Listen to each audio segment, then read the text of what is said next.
கோயம்புத்தூரில் கொசு மருந்து அடித்ததில் 2 பேர் இறந்துட்டாங்க அப்படின்னு ஒரு நியூஸ் பரவுது. இது உண்மையா பொய்யா அப்படின்னு கண்டுபிடிக்க மாவட்ட நிர்வாகம் ஒரு டீம் அனுப்பிடுறாங்க. அந்த டீம் போய் மருந்து எந்த அளவுக்கு கலந்துருக்காங்க, இது காலாவதி ஆகிட்டா, என்ன நடந்தது அப்படின்னு விசாரிக்கிறாங்க. அவங்க ஒரு விஷயத்த சொல்லியிருக்காங்க, இதுதான் நடந்திருக்கு அப்படின்னு. நம்ம கோயம்புத்தூரில் என்ன நடந்தது அதுதான் உங்கள்கிட்ட சொல்ல போகிறேன். எல்லாருக்கும் வணக்கம், நான் தான் பாலாஜி பேசுகிறேன். நம்ம கோயம்புத்தூரில் அன்னூர் அப்படின்னு சொல்லப்படுற பகுதிக்கு போகணும். அங்கே கடந்த ஒரு மாதத்தில் கிட்டத்தட்ட 3லேருந்து 4 பேருக்கு டெங்கு காய்ச்சல் பரவுது. இந்த கொசு மூலம் பரவும்ல, இது ஆபத்தானது. இதை தடுக்கணும் அப்படின்னா கொசு பரவுறதை தடுக்கணும் அப்படின்னு கொசு மருந்து அடிக்கிறதுக்கு ஊர் மக்கள் கேட்டுக்கிட்டாங்களாம். இதனால் கொசு மருந்தை பேரூராட்சி நிர்வாகம் அடிக்குது. கரெக்டாக 11 ஆகஸ்ட் இப்போ தான் அன்றைக்கி காலையில் 7 மணியை போல் இந்த அன்னூர் பகுதிகளில் கொசு மருந்து அடிக்கிறாங்க. அப்படி அடிக்கும்போது வீட்டுக்குள்ளேலாம் போய் அடித்ததாக சொல்லப்படுது. இதனால் வீட்டுக்கிட்டேலாம் அடிக்காதீங்க, நீங்கள் ரோட்டு ஓரமாகவே அடிச்சுட்டு போங்கன்னு சொல்கிறாங்களாம். அதனால் ஒரு பகுதியில் சொன்னதுனால அடுத்த பகுதியில் போய் அடிக்கிறாங்களாம். இப்படி போய்கிட்டு இருக்கு. கொசு மருந்து அடித்து முடித்தோடனே 2 பேர் இறந்துட்டாங்க அப்படின்னு அந்த ஊர் மக்கள் சொல்கிறாங்க. 2 பேரில் ஒருத்தங்க மோகன், 65 வயசாகுது, இவங்க ஆட்டோ ஓட்டியிருக்காங்க. அப்புறம் 75 வயசான ராணி அப்படின்னு சொல்லப்படுறவங்க. 2 பேர் இறந்துட்டாங்க, இதனால தான் இறந்துட்டாங்கன்னு அக்கம் பக்கத்தில் உள்ளவங்க உள்ளூர் மக்கள்லாம் சொல்கிறாங்க. இதை கேட்ட அங்கே என்ன பேரூராட்சி நிர்வாகம் கேட்பாங்கள்ல, அவங்க அதெல்லாம் இல்லை, இதனால தான் இறக்கலை, அது அவங்களுக்கு ஏதோ பிரச்சனை வந்திருக்கு, அதனால் இறந்துட்டாங்கன்னு சொல்கிறாங்க. அப்படி பார்த்தா 2 பேரும் ஹாஸ்பிட்டல்லேருந்து இப்போ தான் வந்திருக்காங்க. 2 பேருமே கொஞ்சம் மோசமான நிலைமையில் தான் இருந்திருக்காங்க.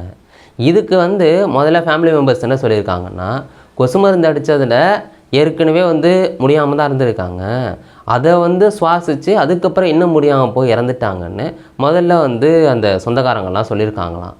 ஆனால் அதுக்கப்புறம் இந்த கேஸு இதெல்லாம் போய் சந்திச்சுக்கிட்டு இருக்கணும், அதெல்லாம் வேண்டாம் அப்படின்னு, அது நார்மலான மரணம் அப்படின்னு சொல்லிட்டாங்க மீடியா கிட்டேன்னு அங்கே உள்ள முன்னாள் கவுன்சிலர் ஒருத்தர் அவர் சொல்கிறாரு. அதாவது ஃபேமிலி மெம்பர்ஸ் முதல்ல இந்த புகை அடித்ததுனால இறந்துட்டாங்கன்னு சொல்லியிருக்காங்களாம். அதுக்கப்புறம் மீடியா கிட்ட இல்லை இது இயற்கையான மரணம் தான் அப்படின்னு அவங்க மீடியாட்ட மறுபடியும் சொல்லியிருக்காங்க. இதை கவுன்சிலர் அவங்க முன்னாள் கவுன்சிலர் அவங்க சொல்லி மாவட்ட நிர்வாகத்திட்ட சொல்கிறாங்க, இதேமாரியே நடவடிக்கை எடுக்கணும், என்ன நடந்திருக்குன்னு விசாரிச்சுட்டு அப்புறம் பேரூராட்சி அந்த அலுவலர்லாம் இருப்பாங்கள்ல அவங்களுக்கு நடவடிக்கை எடுக்கணும் அவங்க மேலே அப்படின்னு இவங்க சொல்லியிருப்பாங்க. அதுக்கப்புறம் மாவட்ட நிர்வாகம் இது வைரலானோன்னே அவங்க சுகாதாரத்துறை துணை இயக்குனர் அவங்க தலைமையில் எல்லாரையும் அனுப்பிவிட்டு செக் பண்ண சொல்கிறாங்க. இங்கே ஒரு டீம் வருது, பூச்சியல் நிபுணர், இப்படி இங்கே செக் பண்ணுறாங்க. முதல்ல 2 குடும்பத்திட்ட விசாரிக்கிறாங்க. அப்புறம் அந்த மருந்து அதிகமாக போட்டாங்களா, அது காலாவதி ஆகிட்டா அப்படின்னு செக் பண்ணுறாங்க. மருந்தும் அதிகமாக போடலை, அந்த மருந்து காலாவதி ஆகிட்டான்னு கேட்டால் 2027 ஆகஸ்ட் வரைக்கும் அந்த மருந்து இருக்குது. அதனால் மருந்துலேயும் பிரச்சனை இல்லை, கலந்ததுலேயும் பிரச்சனை இல்லை. அந்த கலந்தது பார்த்துட்டிங்கன்னா பைரத்திரம் இல்லாட்டி மெலத்தியான் அப்படின்னு சொல்லப்படுற அந்த ஒரு விஷயத்தை தான் கலப்பாங்க. அதுவும் இந்த டீசலு மண்ணெண்ணெய் இது மூலம்தான் கலந்து அடிப்பாங்க. இது அப்படியே புகை அதிகமாக பரப்பும். அது கொசுவை காலி பண்ணிடும். இது மனிதனுக்கு ஆபத்தா அப்படின்னு கேட்டால் சில நிபுணர்கள் என்ன சொல்கிறாங்கன்னா, இது மனிதனுக்கு ஆபத்தான ஒரு விஷயம் கிடையாது. ஏன்னா செக் பண்ணி தானே அதை நடைமுறைக்கு கொண்டு வருவாங்க. அது ஆபத்தானது கிடையாது. இருந்தாலும் அதிகமாக சுவாசித்தா தலைவலி இது மாதிரி ஒரு சில பிரச்சனைகள் ஏற்படலாமா. அதை தாண்டி ரொம்ப அதிகமாக சுவாசித்தாங்கன்னா ஒரு சில பேருக்கு தாங்க முடியாமல் வலிப்பு ஏற்படலாமா. இது கம்மியாக சுவாசிக்கிறதுனால ஏன்னா உடனே அடிச்சுட்டு போயிடுவாங்க.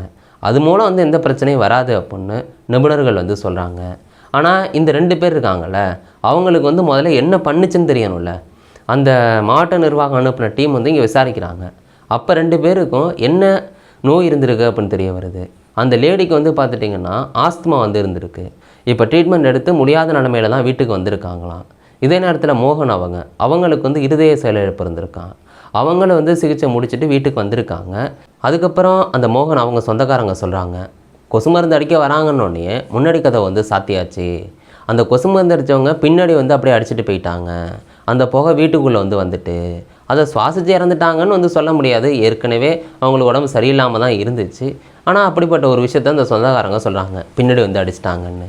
ஆனால் அந்த பேரூராட்சி நிர்வாகம் என்ன சொல்லியிருக்குன்னா, யார் வீட்டுக்குள்ளேயெல்லாம் போய் அடிக்கவே இல்லை, அவங்க ரோட்டில் தான் அடிச்சிருந்துருக்காங்க. இப்படி புகை அந்த ஜன்னல் வழியாக உள்ளே போயிருந்துருக்கலாம் அப்படின்னு பேரூராட்சி நிர்வாகம் சொல்லுது. ஆனால் வந்த டீம் என்ன சொல்லியிருக்காங்கன்னா, இந்த புகைனால் அந்த 2 பேர் இறக்கலை அப்படின்னா, அதாவது புகைனா அந்த கொசு மருந்து அடிப்பாங்கள்ல அந்த புகை வரும்ல, இதனால் இறக்கலை அப்படின்ட்டு அந்த டீம் சொல்லியிருந்திருக்காங்க. ஆனால் என்னென்னா இது மூலம் தலைவலி ஒரு சில பிரச்சனைகள் ஏற்படலாம், உயிரெடுக்கிற அளவுக்கு ஆபத்துகள் இல்லை அப்படின்னு நிபுணர்களும் சொல்கிறாங்க. நீங்கள் இந்த சம்பவத்தை எப்படி பார்க்குறீங்க? அங்கே உள்ள முன்னாள் கவுன்சிலர் இதே மாதிரி சொல்லியிருக்காப்புல, இல்லை அந்த கொசு மருந்துனால தான் வந்து பிரச்சனை அப்படின்னு சொல்லியிருக்காங்க. நீங்கள் இதை எப்படி பார்க்குறீங்க? உங்களுக்கு என்ன தோணுதோ அது கீழே கமெண்ட் பண்ணுங்க. நாளைக்கு ஒரு வீடியோவில் நான் உங்களை பார்க்குறேன். Bye guys.